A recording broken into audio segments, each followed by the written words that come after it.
প্রিয় শিক্ষার্থীরা, তোমাদেরকে স্বাগত জানাচ্ছি আমার অনলাইন পদার্থবিজ্ঞান ক্লাসে।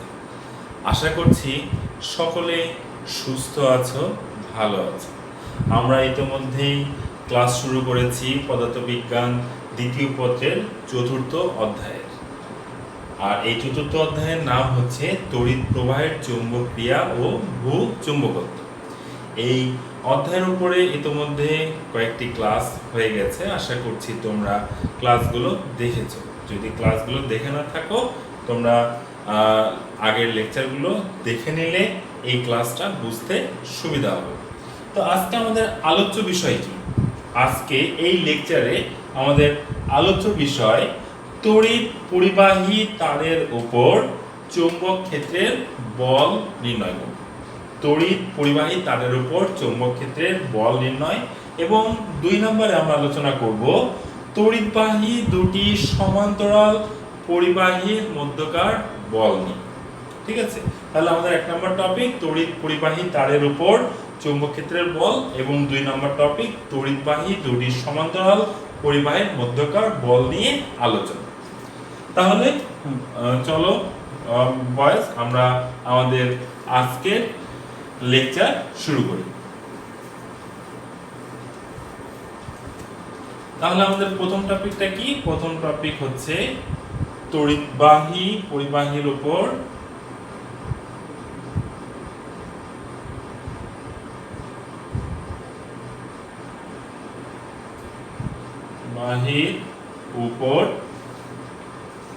চৌম্বক ক্ষেত্রের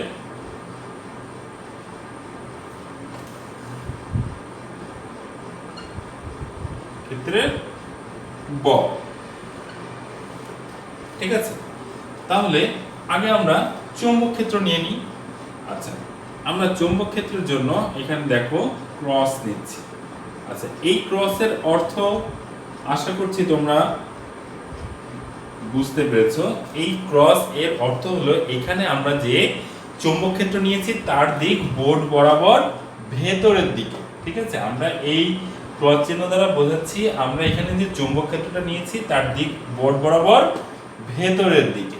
ঠিক আছে, আচ্ছা, তাহলে আমরা এখানে একটা পরিবাহী নিয়ে নিলাম। আমরা এখানে একটা পরিবাহী নিয়ে নিই।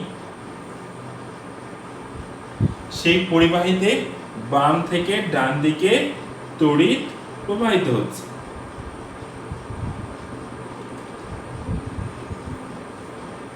বাম থেকে ডান দিকে তড়িৎ প্রবাহিত হচ্ছে, এবং ধরি আমরা যে পরিবাহী নিয়েছি তার নাম দিতে পারি PQ, এবং এর দৈর্ঘ্য হচ্ছে L, অর্থাৎ L দৈর্ঘ্যের একটা পরিবাহী নিয়েছি যার চৌম্বক ক্ষেত্র হচ্ছে বোর্ড বরাবর ভেতরের দিকে, তড়িৎ প্রবাহিত হচ্ছে বাম থেকে ডান দিকে। আচ্ছা, তাহলে এখানে ইলেকট্রন চার্জের প্রবাহ হবে। ঠিক আছে, যেহেতু তড়িৎ প্রবাহ বাম থেকে ডানে প্রবাহিত হচ্ছে, তাহলে ইলেকট্রনগুলো প্রবাহিত হবে ডান থেকে বামের দিকে। তাহলে ধরে নিলাম এই একটা ইলেকট্রন, এই একটা ইলেকট্রন, এরকম অসংখ্য ইলেকট্রন রয়েছে। তাহলে ইলেকট্রনের গতি হবে ডান থেকে বামের দিকে। তাহলে আমরা এর আগের টপিকসেই দেখে এসেছি, আগের লেকচারে দেখে এসেছি, কোনো একটি চৌম্বক ক্ষেত্রে যদি আমরা চার্জ স্থাপন করি তাহলে সেই চার্জের উপর একটা গতিশীল চার্জ স্থাপন করি, তাহলে সেই চার্জের উপর একটা চৌম্বক বল উৎপন্ন হয়। তাহলে সেই চৌম্বক বলের দিক এখানে এই যে Fm, ম্যাগনেটিক ফোর্স। এই ফোর্সের দিক হচ্ছে উপরের দিকে। ঠিক আছে, সেটা আমরা দেখাবো। সেই জিনিসটা আমি আগে না হয় দেখাই। দেখো, আমরা বাম হস্ত রুলের, ফ্লেমিং এর বাম হস্ত রুলের কথা আশা করছি তোমাদের সকলেরই মনে আছে। এটা হচ্ছে FBI রুল বলা হয়, FBI। আচ্ছা, আমি লিখে দিচ্ছি এই যে FBI। F দ্বারা এই যে F প্রকাশ করা হচ্ছে বৃদ্ধাঙ্গুল, B নির্দেশ করে হচ্ছে তর্জনী,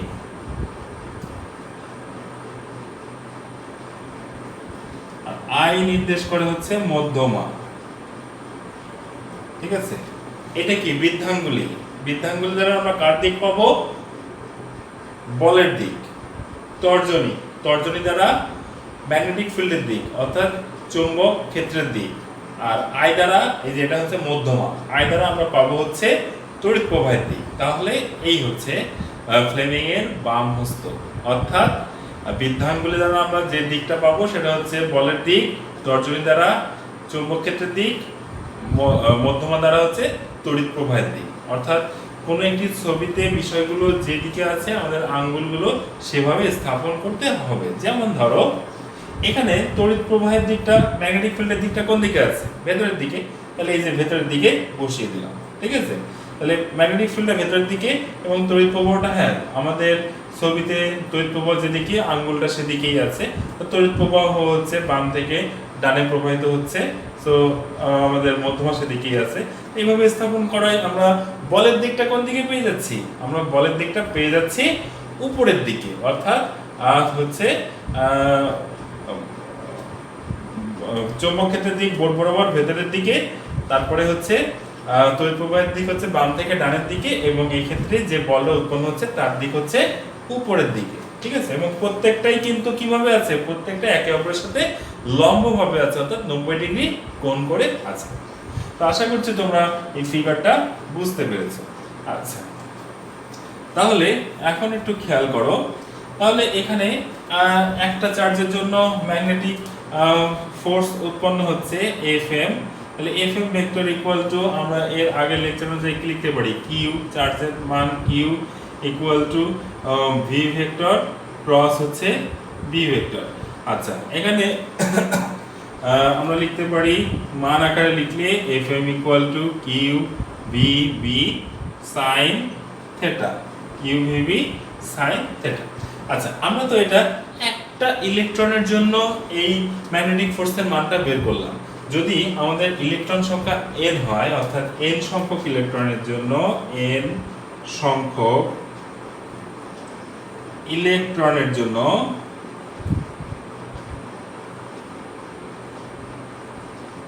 এটার মান কি হয়ে যাবে? মোট বল F equal to n into F M.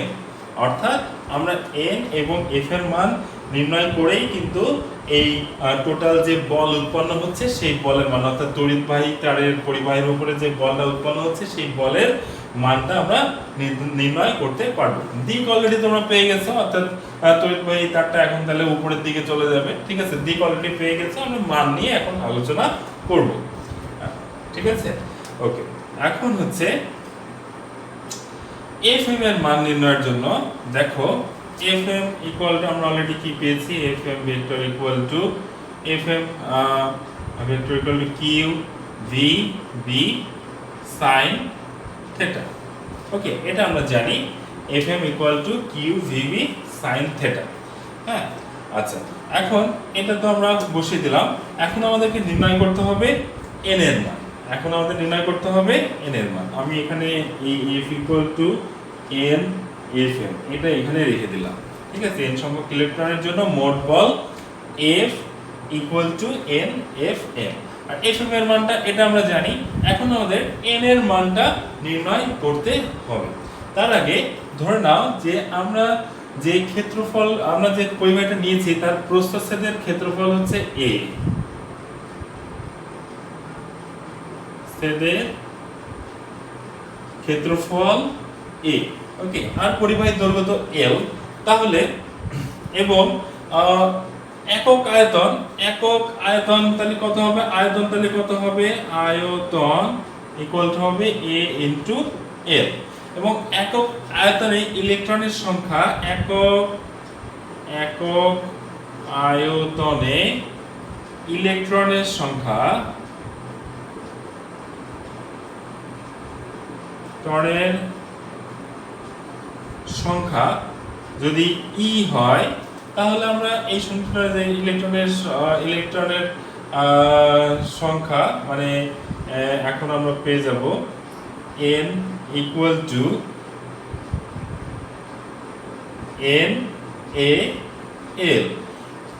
যদি একক আয়তনে n সংখ্যক ইলেকট্রন থাকে তাহলে মোট n এর মান হবে হচ্ছে n ইকুয়াল টু একক আয়তনে ইলেকট্রন সংখ্যা n হলে আমরা মোট ইলেকট্রন মোট n এর মাত্রা কত লিখতে পারি n ইকুয়াল টু একক আয়তনে ইলেকট্রনের সংখ্যা ইনটু মোট আয়তন। তাহলে আমরা পেলাম n equal to n small n a l। তাহলে এই n এর মান এবং f এর মান যদি আমরা এখানে বসিয়ে দিই, তাহলে তোমরা একটু মানগুলো লিখে রাখো। আমি আমার বোঝার সুবিধার জন্য, লেখার সুবিধার জন্য এখানে দিয়ে দিচ্ছি Q V B sin theta, আর এখানে ক্যাপিটাল N এর মানটা পেয়েছি n a l। আচ্ছা, মুছে দিলাম। আচ্ছা, তাহলে f ইকুয়াল টু উদ্দেশ্য কি n ইনটু f m। আচ্ছা, n এর মানটা কি? n এর মান হচ্ছে n a l, R f এর মানটা কি? q v b sin theta. আচ্ছা, এখানে যে বেগটা পেয়েছি এই বেগটাকে বলা হয় আসলে তাড়ন বেগ। এখন তাড়ন বেগ কাকে বলে? কোন পরিবাহীর মধ্যে ইলেকট্রন সমূহ যে বেগে চলাচল করে তাকে বলা হয় তাড়ন বেগ। ঠিক আছে? আচ্ছা, আমরা যখন কিছু রাশিগুলো আমরা আলাদা করে নিই, n a v q, তাহলে থাকলো কি l b sin থিটা। ওকে, এখন যদি তোমরা চলতড়িৎ ক্লাসটা ফলো করে থাকো, ওখানে আমরা তাড়ন বেগের রাশিমালা পেয়েছিলাম। তাড়ন বেগের রাশিমালা কি পেয়েছিলাম? তাড়ন বেগের রাশিমালা পেয়েছিলাম v equal to i by n a q। So এখান থেকে আমরা কি লিখতে পারি? i equal to n a v q। So এই n a v q এর মানে জায়গায় যদি আমরা i বসিয়ে দিই, তাহলে i equal two l b sin theta. ঠিক আছে? তাহলে দেখো, এই হলো কি আমাদের কোনো একক দৈর্ঘ্যে ক্রিয়াশীল বলের তড়িৎবাহী পরিবাহীর উপর চৌম্বক ক্ষেত্রের যে বল লাভ করে সেই বলের মান F equal to I L B sin theta. আমি আবারও বলছি, তড়িৎবাহী পরিবাহীর উপর চৌম্বক ক্ষেত্রে যে বল লাভ করে তার মান হচ্ছে F equal to I L B sin theta. ঠিক আছে? আচ্ছা, তো এটা যদি আমরা ভেক্টর আকারে লিখি, তাহলে F vector equal to I L vector cross B vector. অর্থাৎ এখানে এর দিকটা নির্ধারণ করবে, এখানে থিটা এর দিকটা নির্ধারিত হবে L এবং B ভেক্টরের উপরে, L এবং B ভেক্টরের উপরে। আচ্ছা, এখন দেখো এই L এবং B ভেক্টরের মধ্যবর্তী কোণ থিটা ইকুয়াল টু যদি 90 ডিগ্রি হয়, তাহলে আমরা এখানে যে বলটা পাবো, যে বলের মানটা পাবো, সেটা পাবো হচ্ছে F equal to I L B, অর্থাৎ সর্বোচ্চ বল পাবো। এই পরিবাহীর উপরে সর্বোচ্চ বলটা আমরা পেয়ে যাব। আচ্ছা, আবার দেখো, যদি থিটা ইকুয়াল টু যদি 0 ডিগ্রি বা 180 ডিগ্রি হয়, তাহলে আমরা F ইকুয়াল টু পেয়ে যাব হচ্ছে 0। অর্থাৎ এখানে পরিবাহী এটাকে বলতে গেলে এইভাবে বলতে হয় যে চৌম্বক ক্ষেত্রের দিক এবং তড়িৎ পরিবাহীর দিক যদি একই দিকে হতো বা পরস্পর বিপরীত দিকে হতো, তাহলে সেই ক্ষেত্রে সেখানে কোনো বল উৎপন্ন হতো না। ঠিক আছে? আচ্ছা, অর্থাৎ এখানে বল উৎপন্ন হওয়ার জন্য তড়িৎ বাহীর দিক এবং তড়িৎ পরিবহনের দিক এবং চৌম্বক ক্ষেত্রের দিকের মধ্যে একটা কোণ থাকতে হবে। ঠিক আছে?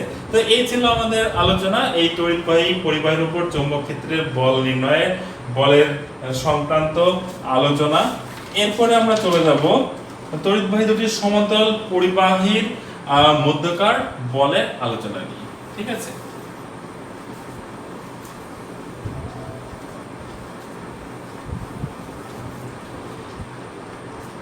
তড়িৎবাহী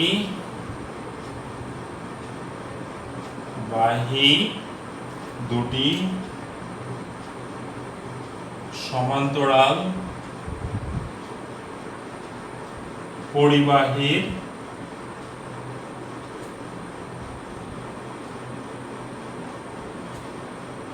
মধ্যকার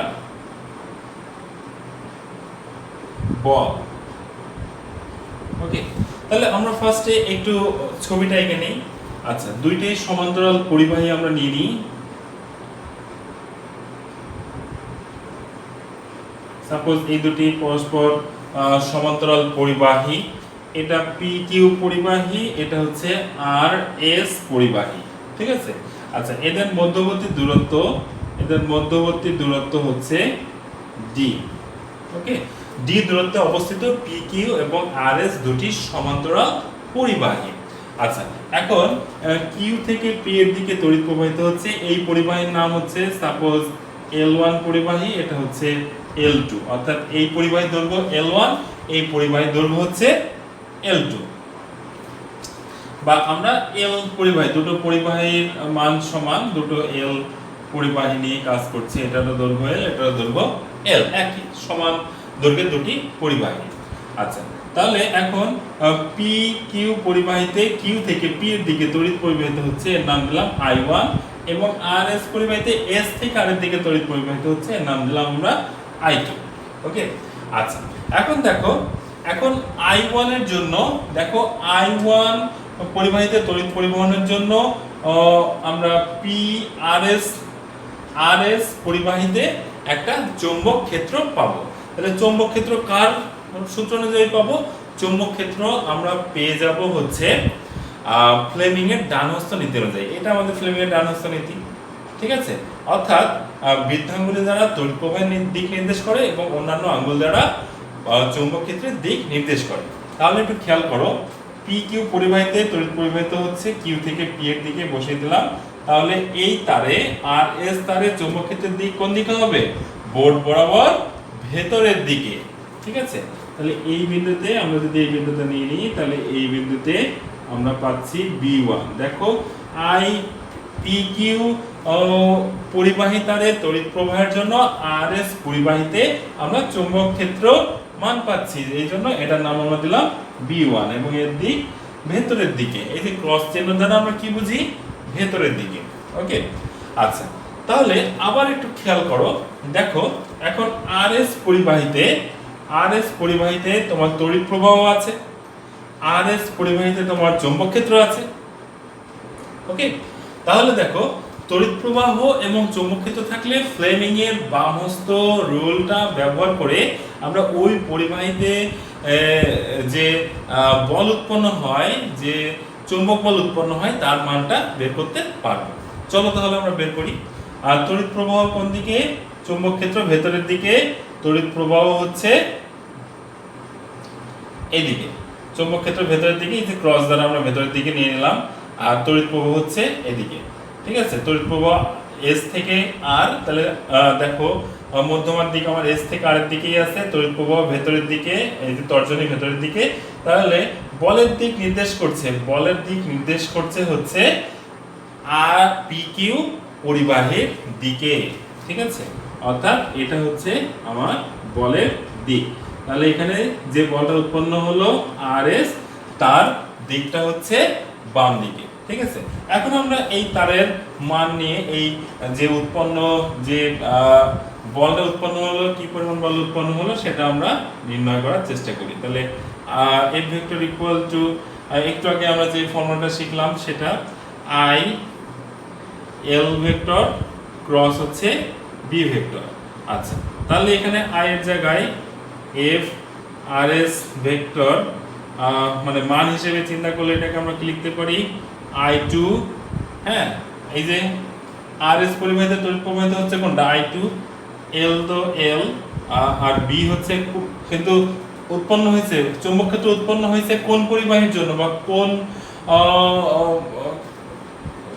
মানে চৌম্বক ক্ষেত্র উৎপন্ন হয়েছে PQ পরিবাহীর জন্য। আর PQ পরিবাহীতে যেহেতু I1 তড়িৎ প্রবাহিত হচ্ছে, তাই এখানে যে চৌম্বক ক্ষেত্র উৎপন্ন হচ্ছে তার নাম হবে B1। তাহলে এটার নাম দিয়ে দিলাম B1। এখন আমরা দেখো, এখানে যে চৌম্বক ক্ষেত্র উৎপন্ন হচ্ছে B1, সেই B1 আমরা কিভাবে নির্ধারণ করতে পারি? B1 ইকুয়াল টু, আমরা জানি, আমরা আগের লেকচারে দেখেছি, কোন তড়িৎবাহী পরিবাহীতে তড়িৎ প্রবাহিত হলে সেই চৌম্বক ক্ষেত্রের মান হয় হচ্ছে B মিউ নট I1, এটা I2 তার, divided by mu naught I divide by twice pi D। Okay, তাহলে এই B এর মান যদি আমরা এখানে বসিয়ে দিই, তাহলে কত পাই? দেখো, I2 L cross mu naught I2 divided by twice pi D. Okay, আচ্ছা তাহলে এটাকে আমরা সাজিয়ে লিখলে কি লিখতে পারি? সাজিয়ে লিখতে পারি হচ্ছে mu naught I1 I2 divided by twice pi D into L. এটা হচ্ছে এফ আর এস।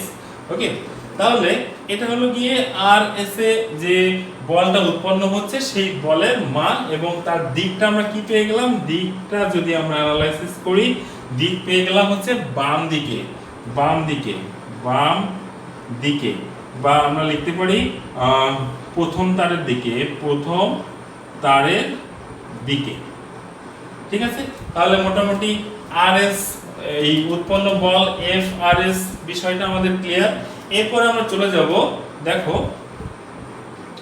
এটা আমরা মুছে ফেলি। এরপরে আমরা চলে যাব হচ্ছে দেখো এস মানে আর এস পরিবাহিত তড়িৎ প্রবাহিত হচ্ছে I2। তাহলে I2 তড়িৎ পরিবাহের জন্য আমরা PQ তড়িৎ পরিবাহিতের চৌম্বক ক্ষেত্র পাবো। দেখো সেটার দিক কোন দিকে হবে?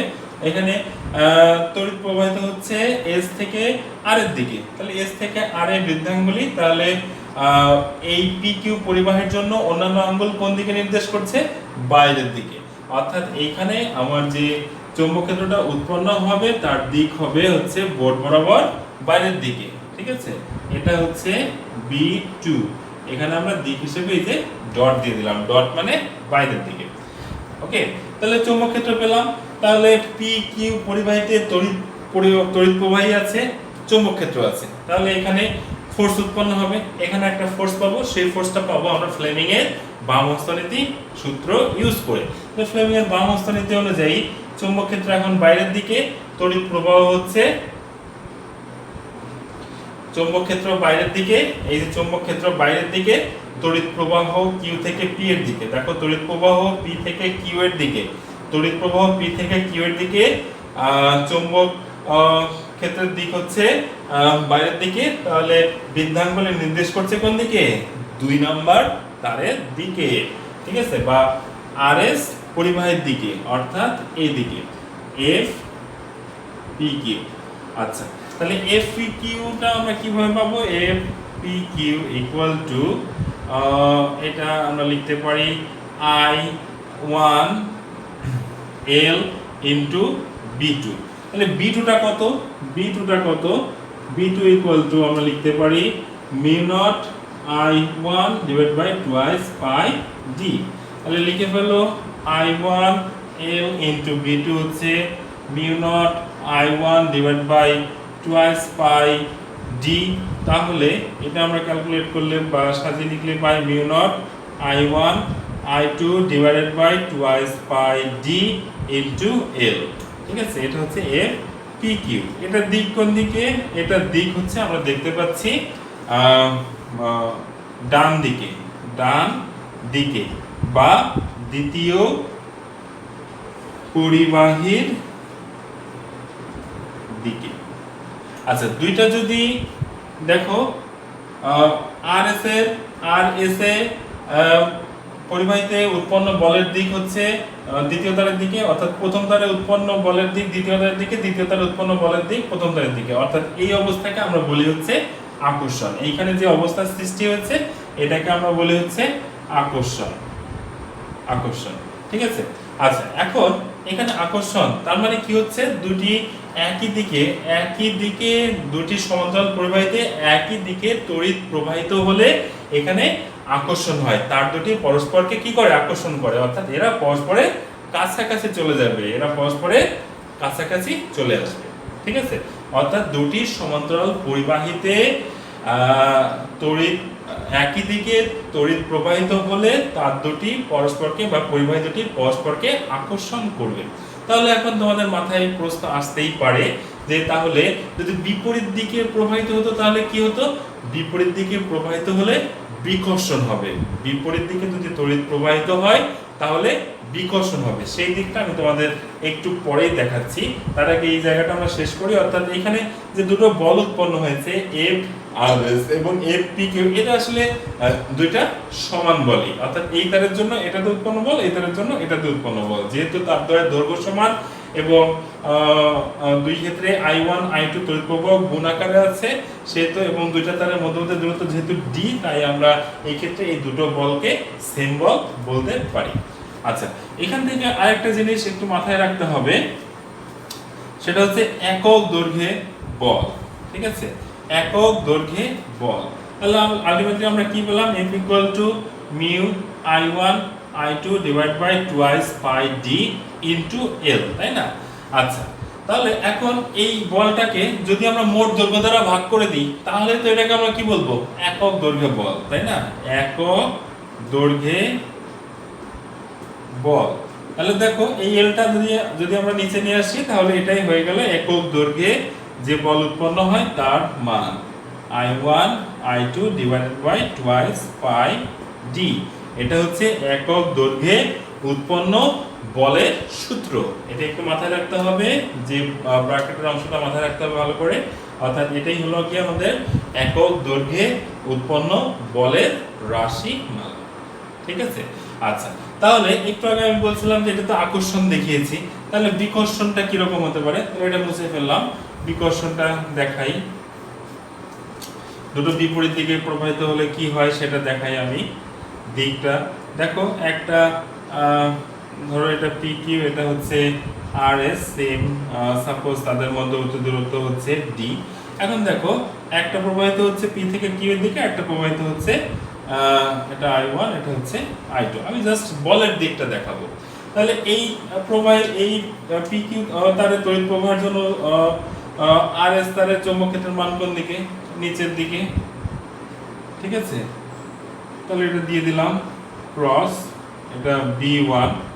আচ্ছা, তাহলে এটার জন্য আমরা আবার কোন দিকে পাচ্ছি? এটার জন্য এখন এই তারের কথা ভুলে যাও, RS তারের দিকে তাকাও। RS তারে চৌম্বক ক্ষেত্রের দিক ভেতরের দিকে, বোর্ড বরাবর ভেতরের দিকে। ঠিক আছে, এবং তড়িৎ প্রবাহের দিক হচ্ছে R থেকে S এর দিকে। তাহলে এই জায়গাটা যে বল উৎপন্ন হবে সেটা কি হবে? সেটা আমরা বামহস্ত নীতি অনুযায়ী পেয়ে যাব। বামহস্ত নীতি অনুযায়ী তুমি চৌম্বক ক্ষেত্র ভেতরের দিকে নিয়ে নিলাম। ঠিক আছে, তাহলে দেখো তর্জনী দ্বারা চৌম্বক ক্ষেত্রের দিক ভেতরের দিকে নিয়ে নিলাম। তারপরে তড়িৎ প্রবাহ, এই যে মধ্যমা দ্বারা তড়িৎ প্রবাহ R থেকে S এর দিকে তড়িৎ প্রবাহিত হচ্ছে। তাহলে বলের দিকটা নির্ধারণ করছে বৃদ্ধাঙ্গুলে। বলের দিকটা কোন দিকে? বলের দিকটা হচ্ছে বাইরের দিকে। ঠিক আছে, F R S। আচ্ছা, সেম টু সেম আবার যদি আমরা এই প্রবাহের জন্য দেখতে চাই, তাহলে এখানে চৌম্বক ক্ষেত্র উৎপন্ন হচ্ছে কোন দিকে? খেয়াল করো, এখানে এই যে তড়িৎ প্রবাহ RS তারে তড়িৎ প্রবাহ R থেকে S এর দিকে নিয়ে নিলাম। তাহলে RS এ তারে তড়িৎ প্রবাহের জন্য PQ তারে চৌম্বক ক্ষেত্রের মান পাচ্ছি, এদিকেও মান পাচ্ছি বোর্ড বরাবর ভেতরের দিকে। ঠিক আছে, বোর্ড বরাবর ভেতরের দিকে। তাহলে এটাও হচ্ছে আমাদের ক্রস। ওকে, এটা হচ্ছে এটা B2, এটা এখানে লিখে দিলাম ক্রস। তাহলে এখন উৎপন্ন চৌম্বক ক্ষেত্রের বলের মানটা কোন দিকে হবে? তাহলে চৌম্বক ক্ষেত্র ভেতরের দিকে। ঠিক আছে, চৌম্বক ক্ষেত্রের দিক হচ্ছে ভেতরের দিকে, তর্জনী ভেতরের দিকে, তড়িৎ প্রবাহ Q থেকে P এর দিকে, মধ্যমা Q থেকে P এর দিকে নিয়ে গেলাম। বৃদ্ধাঙ্গুলি কোন দিকে? এই যে বাইরের দিকে। দেখো এই যে বিপরীত দিকে, বাম দিকে। হ্যাঁ, অর্থাৎ এই যে F PQ। অর্থাৎ আমরা দেখতে পাচ্ছি যদি সমান্তরাল পরিবাহীতে দুটি বিপরীত দিকে তড়িৎ প্রবাহিত হয়, যদি দুইটি বিপরীত দিকে তড়িৎ প্রবাহিত হয়, তাহলে এই ক্ষেত্রে বল দুটার দিক পরস্পর বিপরীত দিকে, অর্থাৎ পরিবাহীদ্বয় পরস্পরকে বিকর্ষণ করছে। পরিবাহীদ্বয় পরস্পরকে বিকর্ষণ করছে। ঠিক আছে, অর্থাৎ এরা একে অপরের থেকে দূরে সরে যাচ্ছে। ওকে, আচ্ছা, তাহলে আমরা এখান থেকে মোটামুটি বুঝতে পারলাম এটা ছিল আমাদের আসলে বিকর্ষণ। আশা করছি তোমরা বুঝতে পেরেছো। এখন দেখো,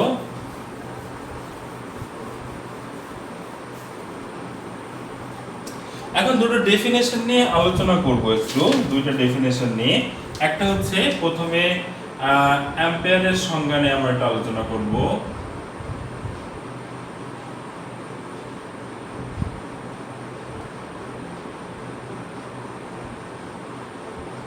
ঠিক আছে, তাহলে অ্যাম্পিয়ারের সংজ্ঞাটা কি দেখো, আমরা কি পেয়েছি, F by L equal to mu naught I1 I2 divided by twice pi D. এখান থেকে আমরা তড়িৎ প্রবাহের ইউনিট কি অ্যাম্পিয়ার, সেই অ্যাম্পিয়ারের ডেফিনেশন আসলে আমরা এই ফর্মুলা থেকে পেয়ে যাব। দেখো যদি I1 equal to I2 equal to যদি 1 হয় এবং তারের মধ্যকার দূরত্ব, পরিবাহীর মধ্যকার দূরত্ব যদি 1 মিটার হয়, তাহলে এখান থেকে আমরা কি লিখতে পারি, মান বসাও, তাহলে মিউ নট মানে হচ্ছে 4 পাই ইনটু 10 টু দি পাওয়ার -7, ঠিক আছে। এবং দৈর্ঘ্য আসলে L, একক দৈর্ঘ্যের তার নিব আমরা, সেখানে এটার মানও 1, এবং এটা 1 into 1 divided by twice pi into 1, তাহলে এটা কাটাকাটি করলে আমরা পাবো 2 into 10 to the power -7, F এর মান পাবো 2 into 10 to the power -7 newton. এখান থেকে আমরা অ্যাম্পিয়ারের ডেফিনেশনে যেতে পারি। এখন অ্যাম্পিয়ারের ডেফিনেশনটা কি, অ্যাম্পিয়ার ডেফিনেশন হচ্ছে শূন্য স্থানে অবস্থিত 1 মিটার, শূন্য স্থানে 1 মিটার দূরত্বে অবস্থিত অসীম দৈর্ঘ্যের এবং উপেক্ষণীয় প্রস্থচ্ছেদের দুটি সমান্তরাল সরল পরিবাহীর প্রত্যেকটিতে যে পরিমাণ তড়িৎ প্রবাহ চললে পরস্পরের মধ্যে প্রতি একক দৈর্ঘ্যে 2 into 10 to the power -7 newton বল উৎপন্ন হয়, তাকে বলা হয় অ্যাম্পিয়ার, 1 অ্যাম্পিয়ার। সো এই ডেফিনেশনটা ভেরি ইম্পর্টেন্ট, শিখে ফেলবা, ভেরি ইম্পর্টেন্ট, এটা ভালো করে শিখে ফেলবা, ঠিক আছে। আচ্ছা, আমরা আরেকটা ডেফিনেশন একটু শিখি, সেটা হচ্ছে অ্যাম্পিয়ারের সূত্র। আমরা কিন্তু এটা অ্যাম্পিয়ারের ডেফিনেশন পেলাম, আর বিজ্ঞানী অ্যাম্পিয়ার চৌম্বক ক্ষেত্র নিয়ে একটা সূত্র দিয়েছে, সেটা কি, অ্যাম্পিয়ারের সূত্র।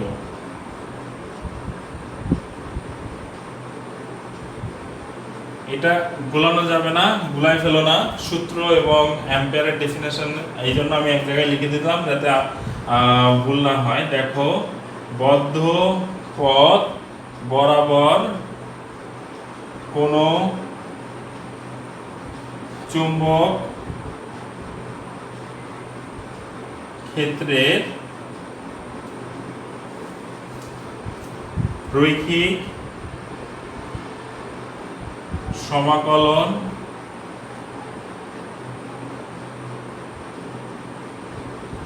সমাকলন পথটি দ্বারা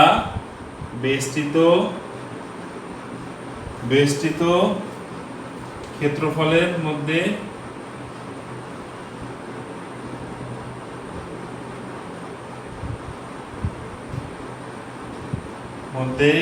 প্রবাহিত মোট প্রবাহমান মাত্রা মিউ নট গুণ, যদি মোট প্রবাহ মাত্রা I হয় তাহলে হবে হচ্ছে I ইনটু মিউ নট, কিন্তু কি হবে, বদ্ধ পথ দ্বারা কোনো চৌম্বক ক্ষেত্রের রৈখিক সমাকলন পথটি দ্বারা বেষ্টিত একক ক্ষেত্রফলের মধ্যে প্রবাহিত মোট প্রবাহ মাত্রার মিউ নট গুণ, অর্থাৎ এই যে ক্লোজ সারফেস ইন্টিগ্রাল, বদ্ধ পথ দ্বারা রৈখিক সমাকলন, এটাকে আমরা বলি ক্লোজ সারফেস ইন্টিগ্রাল, এই যে B vector dot dl vector equal to আমরা পাবো হচ্ছে মিউ নট ইনটু I, মোট প্রবাহ মাত্রার মিউ নট। এই হলো গিয়ে আমাদের অ্যাম্পিয়ারের সূত্র, এটাও ভেরি ইম্পর্টেন্ট, ঠিক আছে। তো এটাও খুব ভালো করে পড়ে ফেলতে হবে, জ্ঞানমূলক প্রশ্ন হিসেবে এটাও আসতে দেখা যায়। তো বয়েজ, এই ছিল আমাদের আজকের ক্লাস। আমরা পরবর্তী ক্লাসে আলোচনা করার চেষ্টা করব হল ভোল্টেজ নিয়ে, ঠিক আছে। তাহলে ক্লাসগুলো, ম্যাগনেটিজমের ক্লাসগুলো তোমরা সিরিয়ালি সুন্দর মতো ফলো করো, যাতে থিওরিগুলো তোমরা বুঝতে পারো। ম্যাগনেটিজম আসলে খুবই ইন্টারেস্টিং একটা চ্যাপ্টার, যদি আমরা একটু বুঝে পড়তে পারি, ঠিক আছে। তো তাহলে আজকের ক্লাস এ পর্যন্তই। সকলে ভালো থাকো, সুস্থ থাকো, সকলকে অসংখ্য ধন্যবাদ।